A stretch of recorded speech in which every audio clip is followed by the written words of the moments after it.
A group of around 30 to 40 miscreants attacked the police when they conducted a search operation in connection with the cultivation of Ganja on farmland at Honali village of Baswan Kalyan Taluk on Saturday.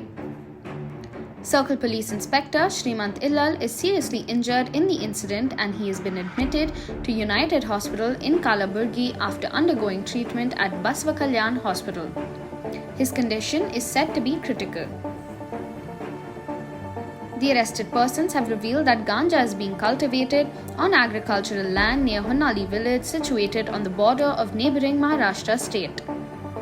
ರಾತ್ರಿ 8-8ವರೆಗೆ ಈ ಘಟನೆ ಆಗಿರೋದು. ನಮ್ಮ ಪೊಲೀಸವರು CPI rural Shrimant ಇಲ್ಲಾಲ್ ಅವರ ನೇತೃತ್ವದಲ್ಲಿ ಒಂದು ತಂಡನ ರಚಿಸಿ ಅವರು ಅಲ್ಲಿ ರೇಡ್ ಮಾಡೋಕ್ಕೆ ಹೋದರು. ಮೊನ್ನೆ ಒಂದು ಕೇಸ್ ಮಾಡಿದರು, ಗಾಂಜಾ ಕೇಸ್ ಮಾಡಿದರು. ಆ ಮಾಹಿತಿ ಮೇಲೆ ಅವರು ಅಲ್ಲಿ ಹೋಗಿದ್ದರು. ಅಲ್ಲಿ ಹೋದ ನಂತರ ಅವರಿಗೆ 30 ಗಿಡಗಳು ಕೂಡ ಸಿಕ್ಕಿದೆ, ಅರೌಂಡ್ 2 ಕ್ವಿಂಟಲ್ ಆಗುತ್ತೆ ಅಷ್ಟು ಸಿಕ್ಕಿತ್ತು. ಬಟ್ ಅಲ್ಲಿ ಭಾಳ ಅಂದರೆ ಕತ್ತಲಿರೋದ್ರಿಂದ ತೆಗೆಯೋಕ್ಕಾಗಲಿಲ್ಲ. ಸೊ ಅವರು ಇನ್ನೊಂದು ಟೀಮ್, 2 ಟೀಮ್ ಇತ್ತು. ಒಂದು ಟೀಮ್ ಲೋಕಲ್ ಪೊಲೀಸ್ಗೆ ಇನ್ಫಾರ್ಮ್ ಮಾಡೋಕ್ಕೆ ಹೋಗಿದ್ರು, ಬಿಕಾಸ್ ಇದು ಕರ್ನಾಟಕ ಮಹಾರಾಷ್ಟ್ರ ಬಾರ್ಡರಲ್ಲಿ ಬರುತ್ತೆ.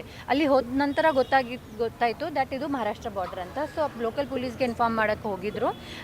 ಅಷ್ಟರಲ್ಲಿ 5 ಜನ ಅಲ್ಲಿ ಕಾಯ್ತಾಯಿದ್ರು, ನಮ್ಮ CPI ಕೂಡ ಅವ್ರ ಜೊತೆಯಲ್ಲಿ ಇದ್ದರು.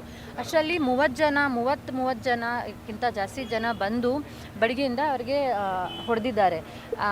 ಅಲ್ಲಿ ಇರುವ 4 ಸಿಬ್ಬಂದಿ ಅವರು ಓಡೋದ್ರು ಮತ್ತು ಇವರು ಪಾಪ ಇವ್ರ ಮೇಲೆ ಜಾಸ್ತಿ ಅಟ್ಯಾಕ್ ಇಂಜರಿ ಆಗಿದೆ. ಸೊ ಈಗ ಸ್ವಲ್ಪ ಕ್ರಿಟಿಕಲ್ ಕಂಡೀಷನಲ್ಲಿ ಇದ್ದಾರೆ. ಈಗಾಗಲೇ ನಮ್ಮ DGN IGP home minister sir ಕೂಡ ಮಾತಾಡಿದ್ದಾರೆ. ಅವರು ಕೂಡ ಹೇಳಿದ್ದಾರೆ ದಟ್ ಏನು ಇರುತ್ತೆ, ಏನು ಸಾಕಾರೆ 100% ಅವರು ಕೊಡ್ತಾರೆ ಮತ್ತು ಏರ್ ಲಿಫ್ಟ್ ಮಾಡೋಕ್ಕೆ ಏನಾದರೂ ಅವಶ್ಯಕತೆ ಇದ್ದರೆ ಅದು ಕೂಡ ಅವರು 100% ಸಹಕಾರ ಕೊಡ್ತಾರೆ ಆ್ಯಂಡ್ ಇದು ಮಾಡ್ತಾರೆ ಒಬ್ಬರೇ. ಅಲ್ಲ, ಅದೇ ಹೇಳ್ತಾ ಇದ್ದೀನಿ. ಅದು ಮಹಾರಾಷ್ಟ್ರ ಮತ್ತು ಕರ್ನಾಟಕ ಬಾರ್ಡರ್ ಇದರಿಂದ ಅದು ಅಲ್ಲಿ ಹೋದ ನಂತರ ಅವ್ರಿಗೆ ಗೊತ್ತಾಯಿತು. ಅವರು GPS ಯಾವಾಗ ಆನ್ ಮಾಡಿದ್ರು ಅದು ಮಹಾರಾಷ್ಟ್ರ ಬಾರ್ಡರ್ಗೆ ಬಂದಿದ್ದೀವಿ ಅಂತ ಗೊತ್ತಾಯಿತು. ಆವಾಗ ಅವರು ಕಾಲ್ ಮಾಡಿ ಮತ್ತು ಒಂದು ಟೀಮ್ ಅಲ್ಲಿ ಕಳಿಸಿದ್ರು. ಅದು ಆ ಟೀಮ್ ದಾರಿಯಲ್ಲಿತ್ತು. ಆವಾಗಲೇ ಅಷ್ಟರಲ್ಲೇ ಅಟ್ಯಾಕ್ ಆಯಿತು.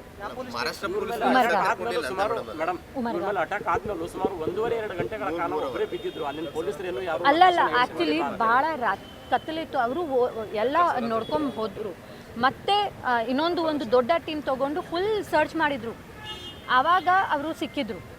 ಬಿಕಾಸ್ ಬಹಳ ಕತ್ತಲು ಮತ್ತು ಇದು ಎಲ್ಲ ಕಾಡು ಥರ, ಅದು ಈ ಥರ ಆಯಿತು. ಸಿಕ್ಕಿದೆ. SP ಒಸ್ಮಾನಾಬಾದ್ ಜೊತೆ ನಾನು ಕಾನ್ಸ್ಟೆಂಟ್ಲಿ ಟಚ್ಚಲ್ಲಿದ್ದೆ. ನಿನ್ನೆ ರಾತ್ರಿಯಿಂದಾನೇ ಅವರು ಸಪೋರ್ಟ್ ಕೊಟ್ಟಿದ್ದಾರೆ. ಅಲ್ಲ, ಇನ್ಫಾರ್ಮರ್ಗೆ ಕರ್ಕೊಂಡು ಹೋಗಿದ್ರು. ಇನ್ಫಾರ್ಮರ್ ಅಲ್ಲ, ಇನ್ಫಾರ್ಮರ್ ಇದ್ರು. ಅಲ್ಲೇ ಇದ್ದಾನೆ, ಅವನು ನಮ್ಮ ಜೊತೆನೇ ಇದ್ದಾನೆ. ಈಗ ಇವರ ಆರೋಗ್ಯದ ಬಗ್ಗೆ ಏನಿದೆ? ಈಗ ಸ್ವಲ್ಪ ಕ್ರಿಟಿಕಲ್ ಇದ್ದಾರೆ, ಯಾಕೆಂದರೆ ಲಂಗ್ ಫ್ರ್ಯಾಕ್ಚರ್ ಆಗಿ, ಅದು ರಿಬ್ ಫ್ರ್ಯಾಕ್ಚರ್ ಆಗಿದೆ. ಅದರಿಂದ ಲಂಗಲ್ಲಿ ಕೂಡ ಒಂದು ಸ್ವಲ್ಪ ಇದು ಆಗಿದೆ, ಪಂಕ್ಚರ್ ಆಗಿ ಮಾತಾಡಿದ್ದಾರೆ. DGN IGP ಸರ್ ಕೂಡ ಮಾತಾಡಿದ್ದಾರೆ. IG ಸರ್ ಬೆಳಿಗ್ಗೆನೇ ನೋಡ್ಕೊಂಡು ಹೋಗಿದ್ದಾರೆ. ಈಗ DC ಅವರು ಕೂಡ ಇಲ್ಲೇ ಇದ್ದಾರೆ. ಸೊ ಎಲ್ಲ ಸೀನಿಯರ್ ಆಫೀಸರ್ಸ್ ಮತ್ತು ಹೋಮ್ ಮಿನಿಸ್ಟರ್ ಕೂಡ ನಾನು ಹೇಳಿದಂಗೆ ಅವರು ಹೇಳಿದ್ದಾರೆ, ಏನು ಬೇಕು ನೀವು ಮಾಡಿ, ದುಡ್ಡಿರಲಿ, ಏನಕ್ಕೆ ನಾವು ಏನೋ ಇದು ಮಾಡಬೇಡಿ, 100% ಅವರು ಸರಿ ಆಗಬೇಕು ಅಂತ ಅವರು ಕಾನ್ಸ್ಟೆಂಟ್ಲಿ ಮಾನಿಟರ್ ಮಾಡ್ತಾ ಇದ್ದಾರೆ. ಅದೇ ಡಾಕ್ಟರ್ ನೋಡ್ತಾ ಇದ್ದಾರೆ. ಅವರು ಏನು ಹೇಳ್ತಾರೆ ಹಾಗೆ ನಾವು ಏರ್ ಲಿಫ್ಟ್ ಮಾಡಬೇಕಾದ್ರೆ ಏರ್ ಲಿಫ್ಟ್ ಕೂಡ ಮಾಡಿಸ್ತೀವಿ.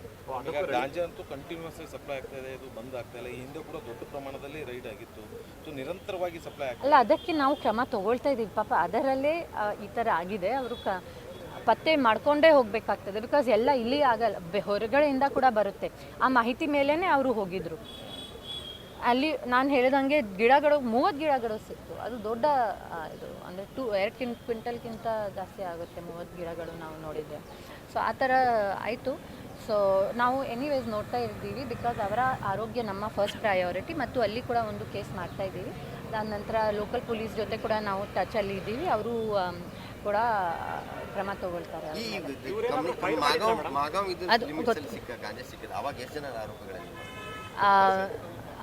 ಆವಾಗ ಐ ಥಿಂಕ್ 2 ಜನ ಲೋಕಲ್. ಈಗ ನೋಡಿ, ಈಗ ನಾನು ಏನೂ ಹೇಳೋಕ್ಕಾಗಲ್ಲ. ಅವರು ಆ ಸ್ಥಿತಿಯಲ್ಲಿಲ್ಲ, ಮಾತಾಡೋ ಸ್ಥಿತಿಯಲ್ಲಿಲ್ಲ.